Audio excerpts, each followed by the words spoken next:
السلام علیکم ورحمۃ اللہ.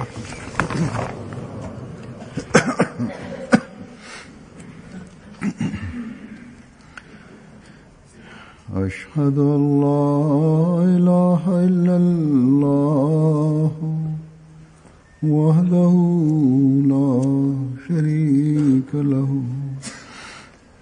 واشہد ان محمدا عبدہ ورسولہ.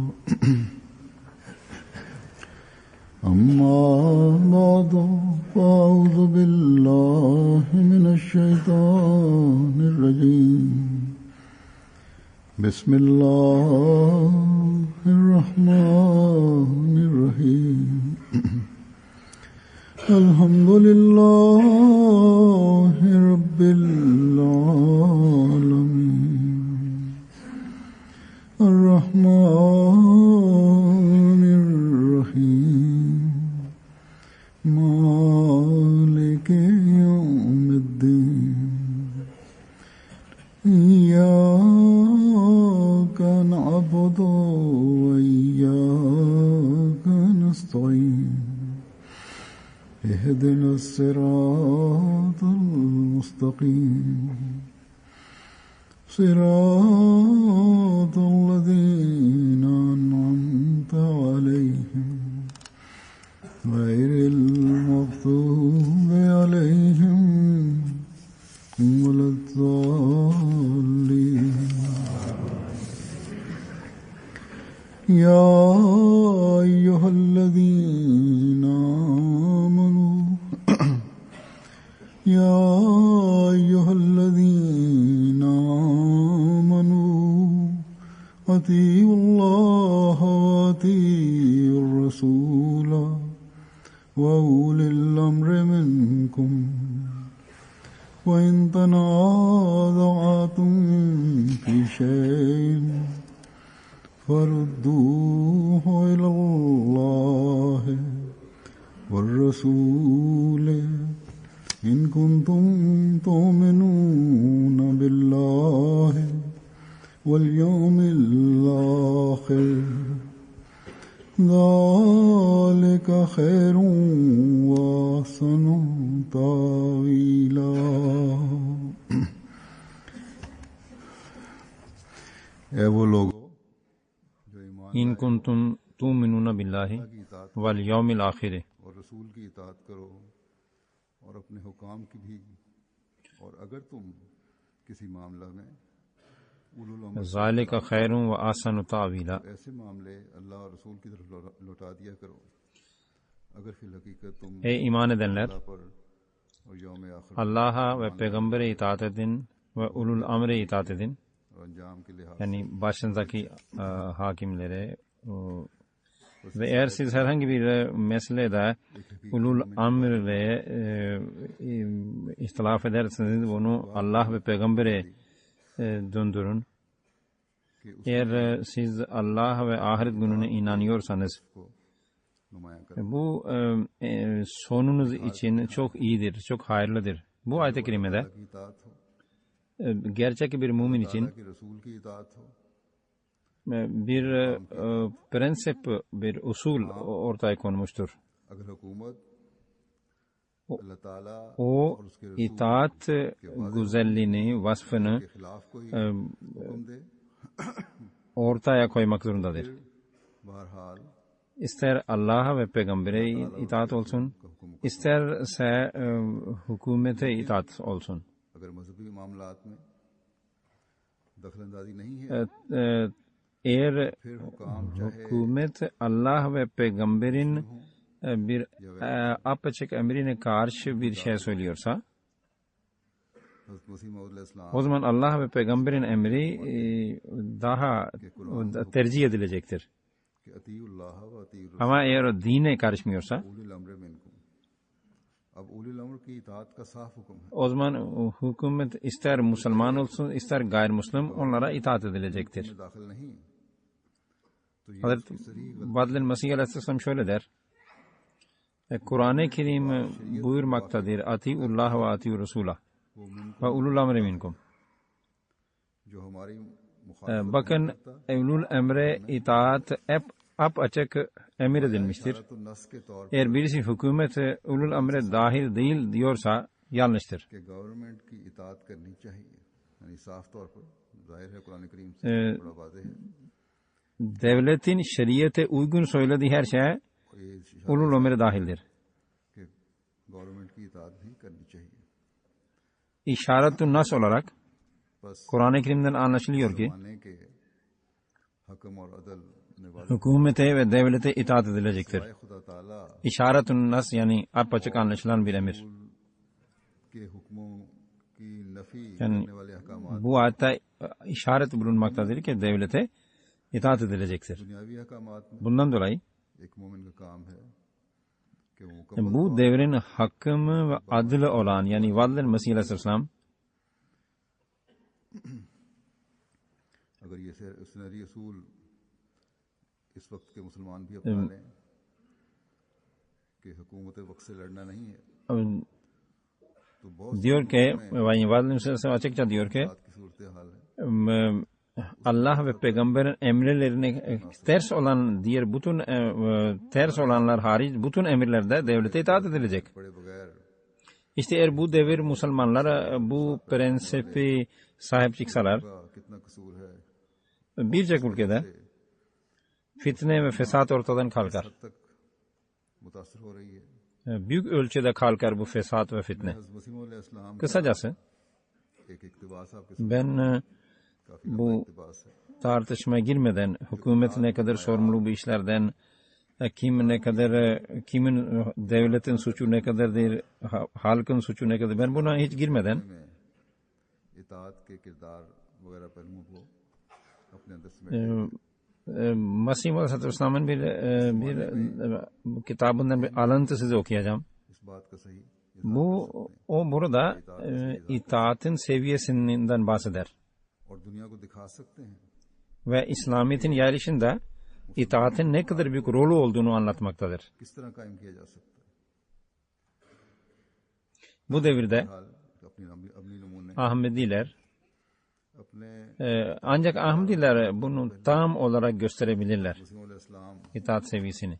Ve dünyaya gösterebilirler ki यानी अल्लाह और उसके रसूल ki Müslümanların इताअत इख्तियार vakarını ve saygınlığını nasıl yerleştirilebilir bunu Ahmediler gösterebilirler. तो दिल में एक नूर और रूह में एक लज्जत और O şöyle buyurur. मुजाहिदात की इस कदर जरूरत नहीं है, Yani Allah ve onun peygamberi मुजाहिदात की इस कदर जरूरत नहीं ve है। ulul emre itaat edin hükümete. İtaat öyle bir şeydir ki ये शर्त है içtenlikle yapılınca और यही एक मुश्किल अमर है। kalp nurlanır इताअत ve ruhda bir lezzet yerleşir. नफ्स को ज़िबा कर Mücahidelere o kadar gerek yoktur. Yani बदू इसके sıkıntılara katlanmanıza mücahidelere o kadar gerek yoktur. İtaate gerek olduğu kadar mücahidelere gerek yoktur. वाहिदों के Hem bir tek şart vardır. İtaat içtenlikle olacak. İtaatta सहाबा रिजवानुल्लाह अलैहिम insan nefsani isteklerini boğazlamak zorundadır. किस कदर रसूलुल्लाह सल्लल्लाहु अलैहि Bunu yapmadıkça itaat olmaz. वसल्लम कौम थी। ये सच्ची बात है कि कोई कौम कौम नहीं कहला सकती। Nefsani istekler büyük muvahhidlerin bir tek Allah'a tapanların की जाती insanların kalbine bir put olarak yerleşir. जारी के उसूल को इख्तियार न करे। Ashab-ı kiram ne kadar Resulullah sallallahu aleyhi ve sellem'in itaatinde fena olmuşlardı, yok olmuşlardı. तो फिर समझ लो कि ये इतबार और तनज़्ज़ुल Hiçbir millet हैं। itaat etmedikçe millet sayılmaz. Onlar da birlik फरमाया मुसलमानों के ज़ोर ve beraberlik olmadan, जुमला दीगर असबाब onlar da itaat olmadan, बहम इख्तिलाफ और अंदरूनी तनाज़ात भी ihtilaf बस अगर इख्तिलाफ bulunduğu müddetçe biliniz ki bu çöküşün alametidir. की इताअत का अल्लाह ताला ने हुक्म दिया है, फिर जिस काम को चाहते हैं वो हो जाता है। अल्लाह ताला Müslümanların zaafı ve çöküşünün başka sebeplerden यही तो bir tanesi aralarındaki ihtilaflardır ve को पसंद फरमाता है और ये वाह onlar bire itaat etmelidir ki o bire itaat etmek Allah farz etmiştir. खुदा सल्लल्लाहु अलैहि वसल्लम के ज़माने में Allah'ın eli सहाबा cemaat üzerindedir. खुदा ने Bunu da बनावट ऐसी ही रखी थी, sır vardır ki वो असूल सियासत से भी खूब वाकिफ थे। ki Allah birlik istiyor ve birlik itaat olmadan kurulamaz. Umar रज़ियल्लाहु ताला अन्हो और दीगर सहाबा Peygamber Efendimiz sallallahu aleyhi ve sellem zamanında और उनमें सल्तनत आई, çok itaat ediyorlardı. उन्होंने जिस खूबी और इंतजाम के साथ Onları çok sabitli görüşlere başvurulan kimselerdi. भी मालूम हो सके, Onları siyasetten vakıf olan insanlardı, siyaset prensiplerinden. मगर रसूल करीम Bundan dolayıdır ki Ebu Bekir, Ömer ve diğer ashab-ı kiram halife olduklarında ये हाल था, çok güzel bir şekilde devlet işlerini yürüttüler अपनी तमाम राहों ve bu yükü kaldırdılar. दानिशों को Bundan apaçık anlaşılır ki हकीर समझा। onları sabitli görüşle sahip ve siyaset prensiplerinden vakıf insanlardı. Ama Peygamber Efendimiz sallallahu aleyhi ve sellem'in önünde कि आपके öyle kendine yok etmişlerdi ki Peygamber Efendimiz sallallahu aleyhi ve sellem bir buyruğu karşında kendilerini hiç sayarlardı. इताअत ये तस्लीम का मादा ना होता, बल्कि हर एक Ve Peygamber sallallahu aleyhi ve sellem dediğini और फूट पड़ जाती ne yapılması gerektiğini kabul ederlerdi. पाते। मेरे नजदीक Onun ağzından शिया सुन्नियों के झगड़ों को चुका देने के लिए kelimenin çıkmasını bekliyorlardı. Ve itaat öyleydi ki onun abdestinden artan suyu ellerine alırlardı. और अदावत न थी, क्योंकि Eğer onlar arasında fitne olsaydı, ihtilaf olsaydı onlar bu kadar yüce mertebelere ve başarılar ulaşamazlardı. Bence और कुछ भी अदावत न थी। Sunni ve Şii tartışmanın bu sonlandıran bu noktadır. Eğer onlar arasında herhangi bir tartışma olsaydı, onların bu başarılar, onların elde ettiği başarılar apaçık gösteriyor ki aralarında hiçbir ihtilaf yoktu. Onlar bir idiler. रेज होकर बहन निकली। Aralarında hiç düşmanlık yoktu. ये उस इताअत और इत्तेहाद का नतीजा था, Akılsız muhalifler दिलों को तस्खीर कर लिया। İslam kılıçla yayıldı dediler. Ben diyorum ki मेरा तो ये मजहब है कि वो तलवार aslında जो उनको उठानी पड़ी वो सिर्फ अपनी हिफाजत के लिए थी, kalp damarlarında itaat su yakıyordu. तो यकीनन वो जुबान ही से दुनिया को फतह कर लेते। Bu öylesine itaat vardı ki diğer kalpleri fethettiler. फरमाते हैं सुखन Benim फिरूं आया inancıma göre लाजरम, onlar kendilerini korumak için kılıcı kaldırmak zorunda kaldılar. Eğer onlar bu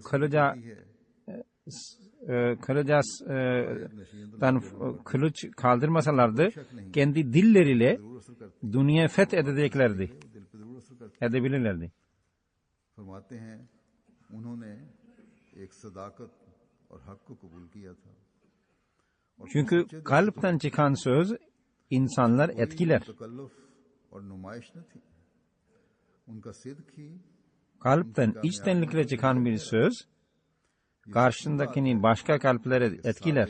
अपने सिद्क की तलवार ही से काम लेता है। Ashab-ı kiram bir sadakati bir gerçeği kabul ettiler. सल्लल्लाहु अलैहि वसल्लम की शक्ल सूरत जिस पर खुदा पर भरोसा करने का नूर चढ़ा Onlar hiç gösteriş için bunu yapmamışlardır. थी, Onların vefa ve sadakati ve doğruluğu बेइख्तियार दिलों को खींचे लेते थे, öyle güzel idi ki और फिर आपकी जमात onlar eğer doğruluk kılıcılarıyla दिखाया। ortaya çıkıp dünyayı fethettiler. ऐसी फौकुल करामत साबित हुई कि जो उनको देखता था Onlar Peygamber Efendimiz Aleyhi ve Sellem'in celali ve cemali rengini almışlardı. का जो दिखाया उन्होंने, Bunun içinde öyle bir kuvveti vardı ki dünyayı fethetti. उसकी ही करामत थी कि जिसने उसको देखा Onların बेख्तियार उनकी तरफ खींचा। sebatı bir keramet gibiydi. Keramet üssüydü. वहदत की जरूरत अब भी है।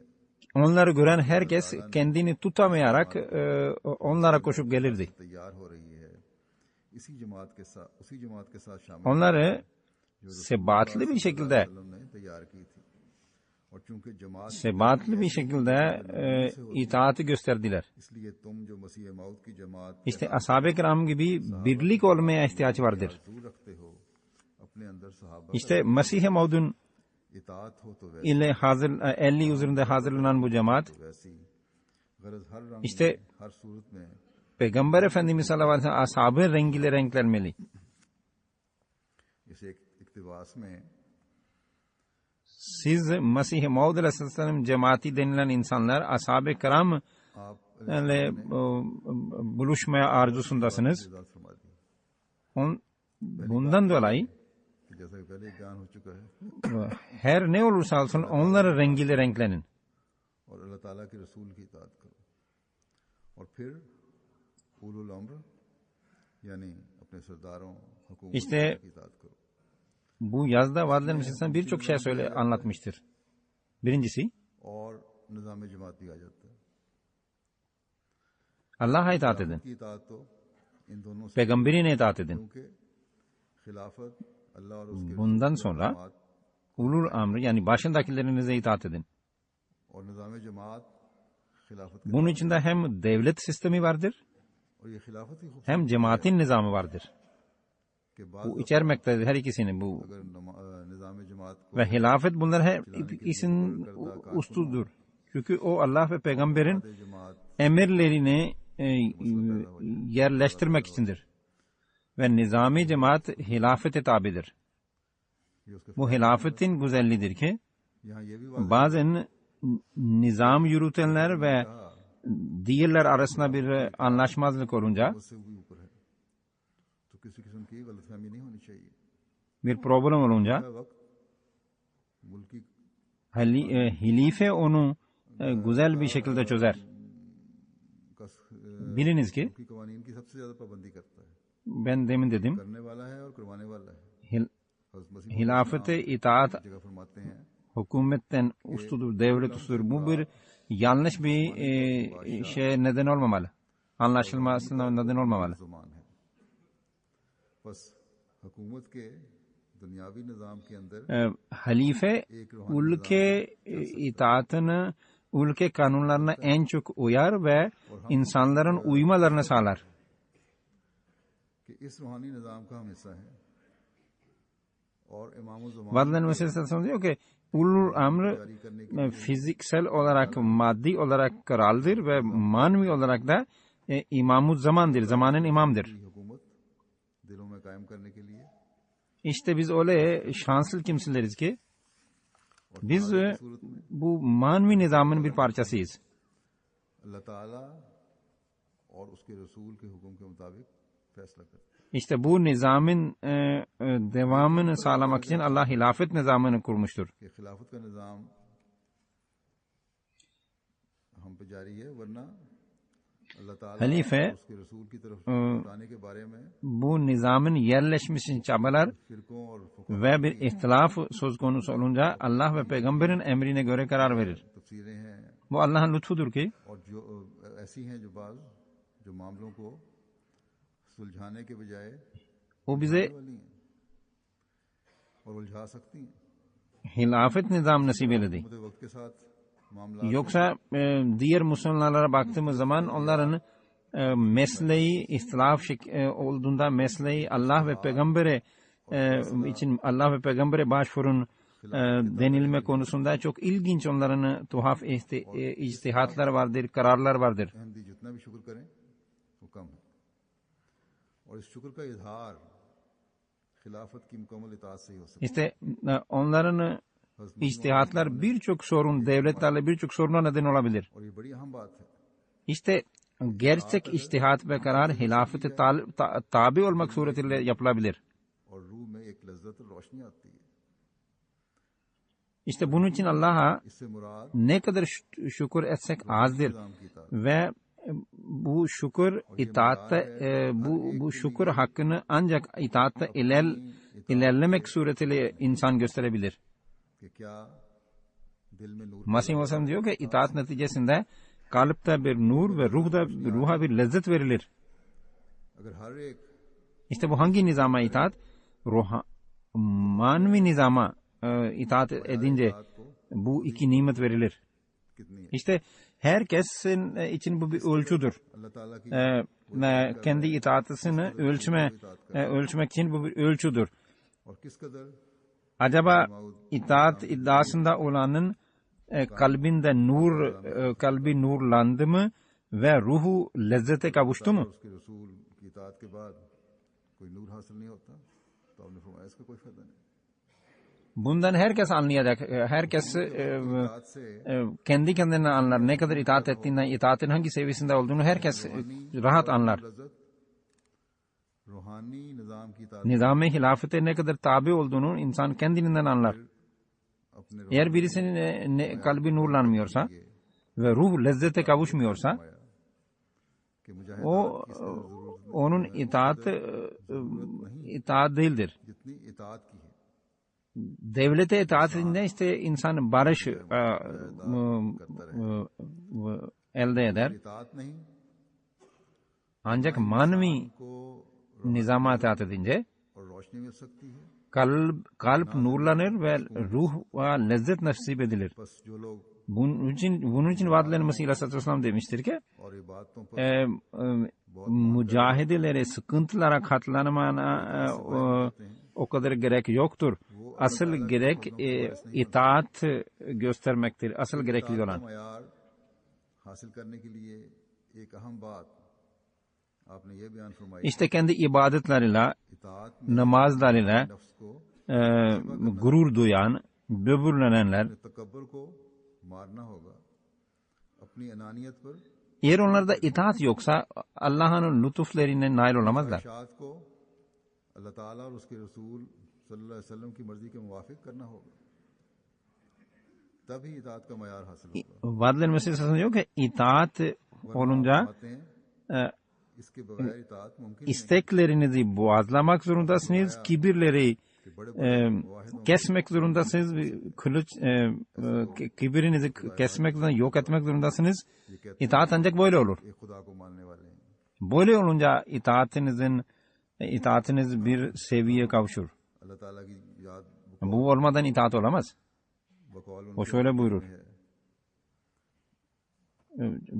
Çok büyük muvahhid olan, yani kendilerini bir tek Allah'a tapan insanlar içinde, kalplerin içinde put yerleşir. लेकिन खुद Eğer itaat yoksa. और फख्र के बुत दिलों में बैठे होंगे, जो एक वक्त में फिर O इंसान iddialarına göre her an içlerinde Allah vardır. Ama Mesih Aleyhisselam diyor ki böyle kimseler itaat yoksa içlerinde आपने वादे putlar yerleşir.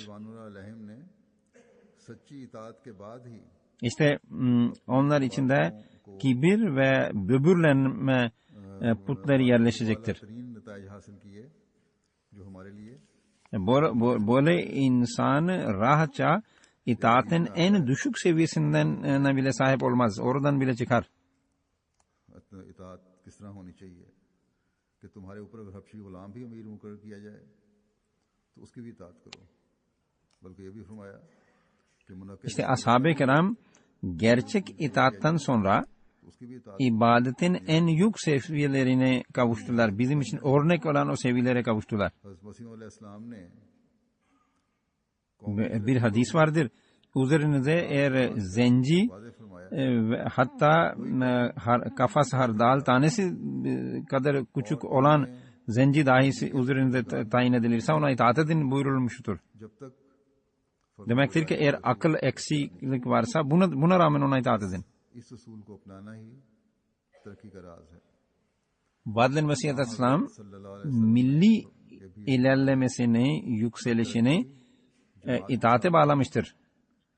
Ve diyor ki bu olmadan bir millet olamaz. इताअत से ही मिलनी है, इसके बगैर Bir millet itaat prensibine sahip olmadan bunu इस असल को millet olamaz. अगर मुसलमान Bu ilerlemenin sırrıdır. एक ऐसी अजीम ताकत बन जाए जिसका दुनिया की कोई ताकत मुकाबला नहीं कर सकती।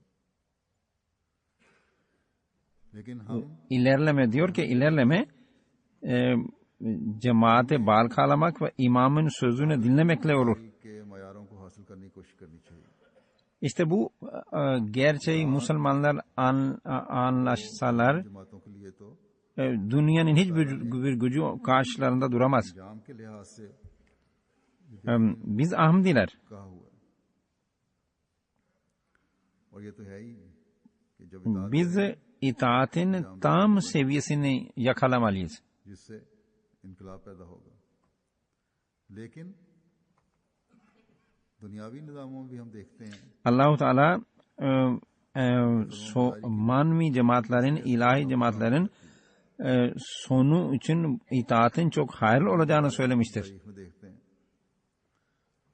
कहा जाता है कि उसने फ्रांस İşte bununla में inkılap ve devrim yaşanır. जब वो अपने उरूज से Bunu bir tarafa bırakın, नीचे नीचे dünyevi nizamlarda dahi itaat çok önemlidir. गिरफ्तार हो रही थी मुल्क की Napolyon नेपोलियन ने लोगों से कहा denilenlere göre Africa Fransa'nın çöküşünden sonra veya tam çökerken o ona sahip çıktı. तुम इताअत और फरमाबरदारी का मादा अपने अंदर पैदा करो तो तुम जीत जाओगे तरक्कियां हासिल Ülke काम हासिल करो günden güne kötü duruma yakalanmaktaydı. मुल्क के जो खैर खा लोग थे Onlara anlattı. Aranızda ihtilaf olduğu müddetçe, Napolyon milleti anlattı. Aranızda ihtilaf olduğu müddetçe siz hiçbir şey kazanamazsınız. Ama itaat olursa başarılara, zaferlere sahip olursunuz dedi. ऐसी रूह उसने पैदा की कि वो इससे गिर्द गिर्द थे Bunun için ülkenin hayrını isteyenler onun etrafında toplandılar. बल्कि Sözünü dinlediler ve onu liderleri olarak kabul ettiler. कि इसने नेपोलियन की अपनी जिंदगी को भी बदल दिया Onun her sözünü dinliyorlardı. बावजूद इसके कि वो इताअत के लिए कहा जाता था उसको जब अमली तौर पर उसके सामने इताअत आई तब उसने अपने आप में मजीद इनकलाब पैदा Denilenlere göre ona tabi olanlar öyle güzel itaat ettiler ki bu itaat Napolyon'un hayatını dahi değiştirdi. Napoleon हार गया और इटली के एक जजीरे में कैद कर दिया गया Ona tabi olanlar itaat öğrenince o içinde bir devrimin yaşamasını sağladı. दोबारा फ्रांस के साहिल पर आया İşte kısacası o en son हो चुकी थी savaş kaybetti, yakalandı ve İtalya'nın bir adasında hapsedildi. Oradan tekrar bir şekilde kurtuldu ve Fransa'ya geldi. हाथ रखवा कर कस्में ली थी Bu esnada orada yeni bir hükümet kurulmuştu. Padişah oradaki papazlardan, ordu general vesairelerinden Bible पर हाथ İncil'e el bastırarak yemin aldı. Kendisine itaat edeceğine dair söz aldı. Yemin ve onlardan yemin ederek söz verdiler. आ गया तो लोग फिर उसके साथ मिल जाएंगे O bunu yaptı. Padişah bunu yaptı. Çünkü biliyordu ki कैद से रिहा होकर किसी तरीके से कैद से रिहा millet içinde itaat ve itaat ruhunu Napolyon yerleştirmiştir. O geri gelirse ben bu söz almasam को जिम्मेदारों को आम लोगों को इकट्ठा bunlar sorun yaratabilirler. जो उसके वफादार थे उनको जमा करना शुरू कर दिया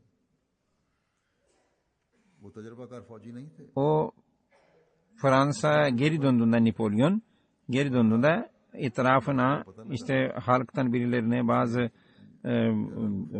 diğer belli makamlar olanlar bazı insanları etrafını topladı. फिर उनका आमना सामना एक ऐसी जगह हो गया Padişah bunu öğrenince जहाँ एक तंग दर्रा था जहाँ से o bir generali ordusuyla beraber gönderdi सकते थे ve bunları ortadan kaldırmaya emretti.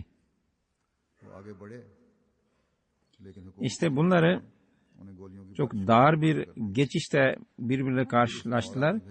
Birkaç kişi sadece oradan geçebiliyordu. आखिर सिपाहियों ने कहा कि आगे बढ़ने की कोई Napolyon bir ordu mensuplarını kendi arkadaşlarına gönderdi.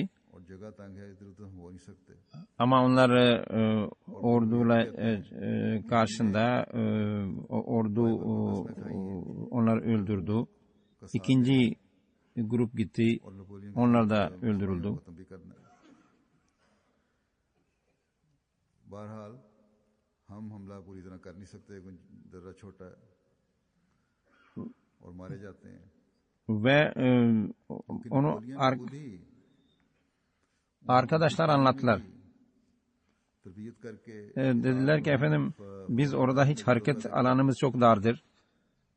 उसने उनसे कहा अपने सिपाहियों से Onlar diyorlar ki biz padişaha itaat ettik. Padişaha itaat etme konusunda söz verdik. Onun için mutlaka sizi öldüreceğiz. हुकूमती सिपाही गोलियों की पिछाड़ करते रहे कि हमने बाइबल पर कस्में खाई हैं, Bunun ne? इसलिए नेपोलियन का हुक्म अब नहीं मान सकते। Napolyon dedi ki gidin onlara söyleyin. Napolyon इनको इस पर यकीन emrediyor. Bize yol verin diye size emrediyor. Ama onlar dinlemediler. नहीं सकता कि मेरी बात न माने। Dediler ki biz de yeni krala söz verdik. फरमान Onun için biz पैदा किया, इताअत का पैदा किया। Napolyon'a itaat edemeyiz. किस तरह Napolyon düşündü. फिर उसने भेजा, Bu nasıl olabilir? Ben onlara itaat ettim. Benim sözümü nasıl dinleyemezler? Napoleon खुद गया कि मैं देखूंगा कि वो किस तरह मेरी बात नहीं मानते। चुनाचे वो गया, उसने कहा मैं O नेपोलियन हूँ, birkaç kişi daha gönderdi. रास्ता छोड़ दो। Onlar da öldürüldü. हुकूमती फौज के अफसर ने, En son Napolyon kendisi gitti. हमने नई हुकूमत से वफादारी कसम खाई है, Ve ben Napolyon dedi. Yol verin bana dedi. तो उसने लोगों को दिया। Bunun üzerine जल्दी ये लोग ordu komutan dedi ki biz krala ने कहा söz verdik. फौजियों ने तो बाहर İtaate söz verdik. जाना है। Napolyon zannediyordu ki ben itaati öğrettim. फौजियों का हुकूमती Onun için onlar bu benim verdiğim dersi unutamazlar. तो लो मैं सामने खड़ा हूँ, जिस सिपाही का दिल चाहता है Dedi ki बादशाह के सीने में गोली मार दे, dedi ki तब तुम पे हुकूमत करता रहूं। ben sizin kralınızım. कि अपने बादशाह को मारना है तो लो Eğer siz खड़ा हूं तो मेरे से। benim orduları mutlaka buradan geçecek.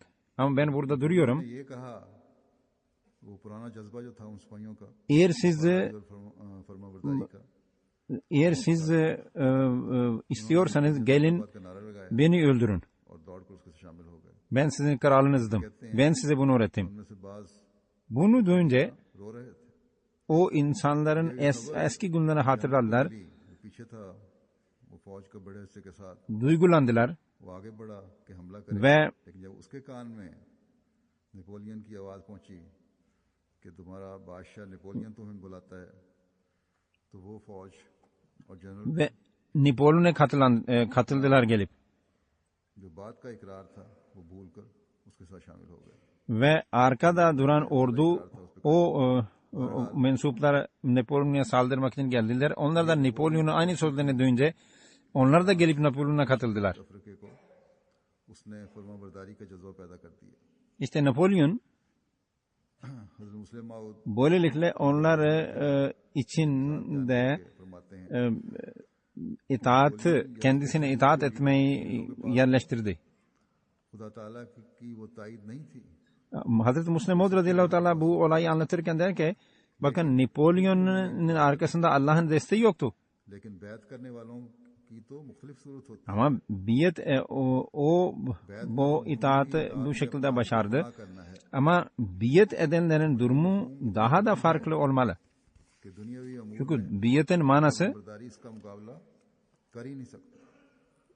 biat kendini satmak demektir. फरमाया कि ये गुर अतीउल्लाह व अतीउर रसूला İşte bu prensip. उलुल अम्र मिनकुम, Etiullah ve etiur Resulah जब तक कोई कौम ve ulul emri minkum. करती खा वो सच्चे मजहब की पाबंद हो, इससे ना Bunu bir millet ister gerçek dine mensup olsun ister olmasın इस इरशाद buna sahiplenmedikçe bu prensip öğrenmedikçe ilerleyemez. यगानगत और फरमाबरदारी इंतहाई जरूरी है। İşte birlik बगैर çok önemlidir.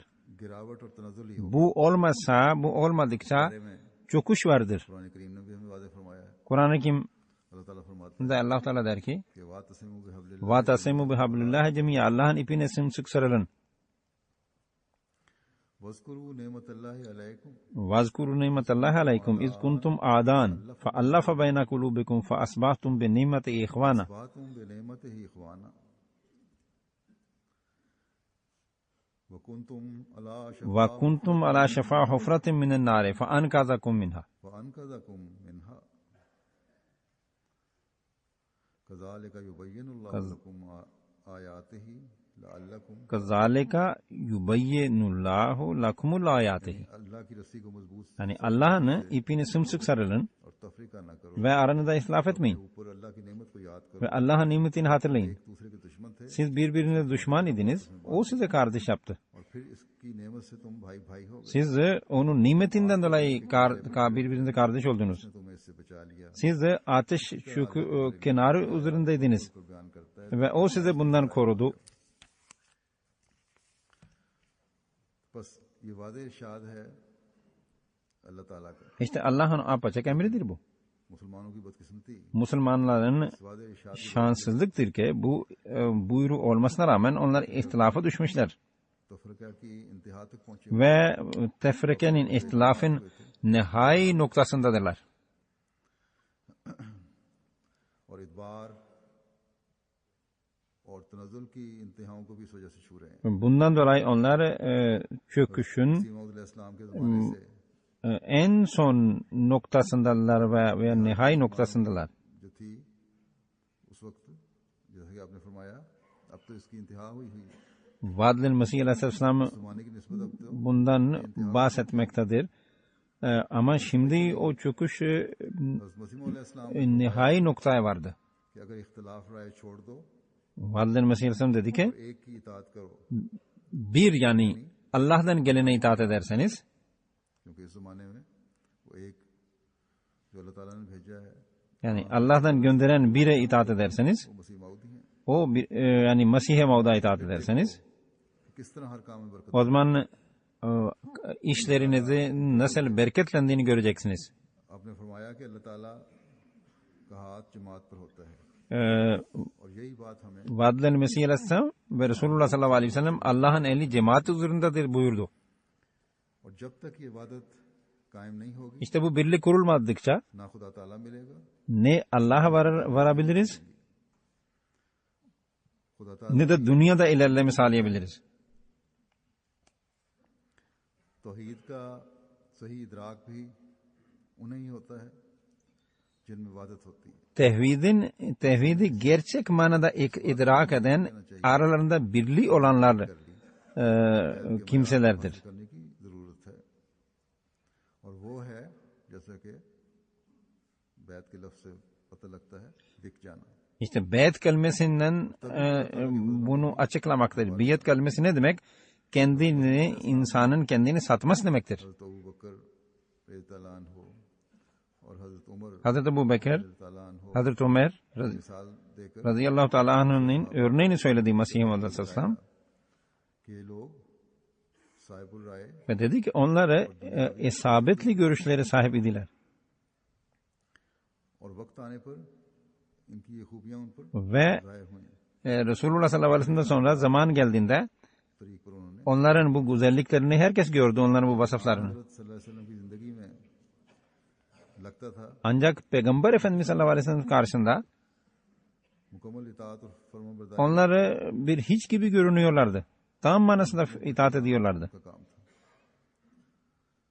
अपनी तमाम राहों और दानिशों और अक्लमंदियों को इंतहा İsabetli görüşlerini ve ferasetlerini सहाबा ने ve akıllarını tamamıyla Resulullah sallallahu aleyhi ve sellem karşısında bir hiç sayıyorlardı. खिलाफत राशिदा में Hilafet-i Raşide döneminde उन्हें अला तरीन नमूने दिखाए। Ashab-ı Kiram bunu çok güzel örneklerini sergiledi. एक वाक़या आता है तारीख में, Tarihte bir olay geçer. तो वो वैदा Hazreti Ebu Ubeyda ताला अन्हु की दानिशमंद radıyallahu anh'ın ferasetini gösterir bu. और कौमी मुफाद को पेश Ve milli menfaati nasıl göz önünde tuttuğunu gösterir. कि हज़रत अबू उबैदा को हज़रत उमर का Hazreti Ömer halife seçilince Ebu Ubeyde radıyallahu anh'a bir mektup yazdı. जिसमें हज़रत अबू बकर Bu mektupta Hazreti Ebu Bekir'in vefatından bahsediliyordu अन्हु की ve Halid bin Velid'in ordu komutanlığından az edildiğini ve Ebu Ubeyde'nin Waleed को मजूल करते हुए हज़रत अबू उबैदा को ve Ebu Ubeyde'yi ordu komutanı yaptığını yazıyordu. हज़रत खालिद को वसी तर कौमी मुफाद के पेश नज़र उस वक्त तक इसकी इतला नहीं की Hazreti Ebu Ubeyde अहले दमिश्क के साथ सुलह नहीं होगी। Şam'dakilerle barış sağlayıncaya kadar Hazret Halid bin Velid'e milli menfaattan göz önünde tutarak ona hiç haber vermedi Halid bin Velid'e. Barış Sözleşmesi'ni Hazret Halid bin Velid imza attı.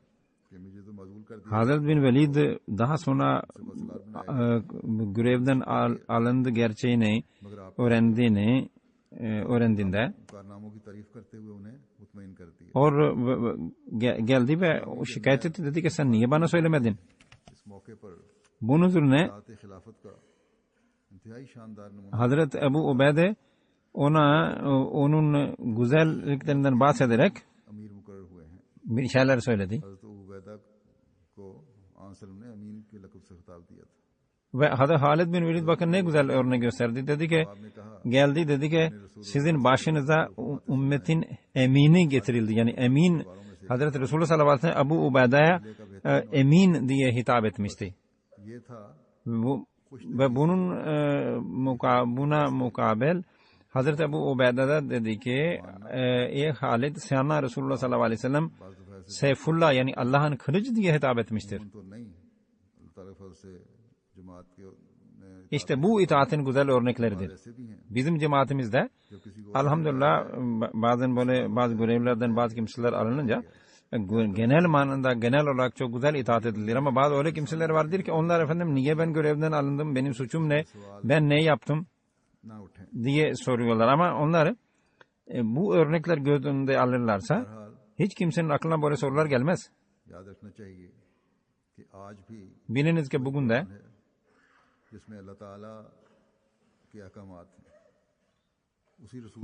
de aynı Kur'an geçerlidir. Aynı peygamber bize yol göstermektedir. Ve hadis kitaplarında onun örnekleri bulunmaktadır.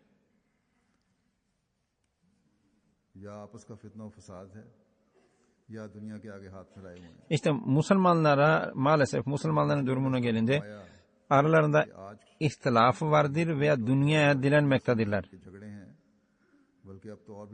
Mesih Aleyhisselam buyurdu ki Şii ve Sunnilerin ihtilaflar sona erebilir. Hatta bugün artık Şii Sunni'den de daha ileride bu ihtilaflar. Dedi ki bunlar bir araya gelseler, bir olurlarsa muhaliflerin İslam kılıçla yayıldığı şeklindeki itiraz da sona erir. İşte bu birlik yaşanmalı. İşte bu birlik yaşanmalı. Özellikle Valideyn Mesih'in cemaatine dedi ki ashabın gibi örnek gösteriniz. Çünkü bizim doğrulu kılıcımızı düşmanı etkilesin.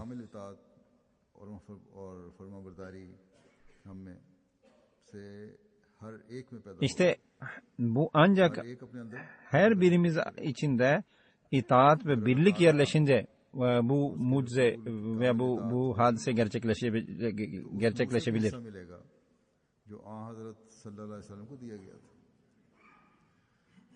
İşte itaat eden Peygamber Efendimiz sallallahu aleyhi ve sellem verilen nurdan nurlanacaktır.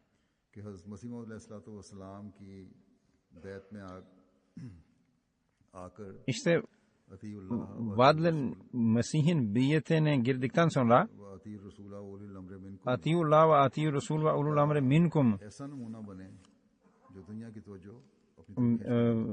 konusunu ve emrini uygulamak çok gereklidir. Örnek olacak kadar gereklidir. Örnek teşkil edecek kadar buna uymamız gereklidir.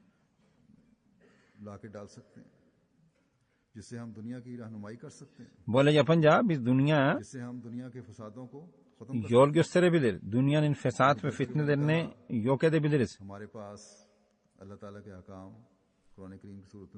Bizde Allah'ın emirleri Kur'an şeklinde vardır ve bizim için itaate değerdir. Bizde Peygamber Efendimiz sallallahu aleyhi ve sellem örnekleri vardır. Onlara uymak bize farzdır. उली अम्र का रूहानी निज़ाम भी मौजूद aramızda ulul amrin manevi nizam bulunmaktadır की तरफ तवज्जो दिलाता रहता है। ki o size बस कोई वजह नहीं her zaman Allah ve peygambere itaat etme konusunda sizin ilginizi çekmeye çalışır. Imtiaz पैदा न कर सके। İşte bu nimetler varken neden bizimle gayrimiz arasında bir imtiyaz, bir fark yaratamayız? Yaratabiliriz bunu. रखी हैं हम हमेशा उन्हें पूरा करने वाले हैं। İşte dua edelim Allahu Teala bize vaad edilen Mesih Aleyhisselam'ın bizden beklediklerini gerçekleştirmeye nasip edesin. Amin. Elhamdülillah nahmaduhu ve nesta'inuhu ve nestağfiruhu ve nu'minu bihi ve netevekkalu aleyh ve na'udzu billahi min şururi enfusina ve min seyyiati a'malina.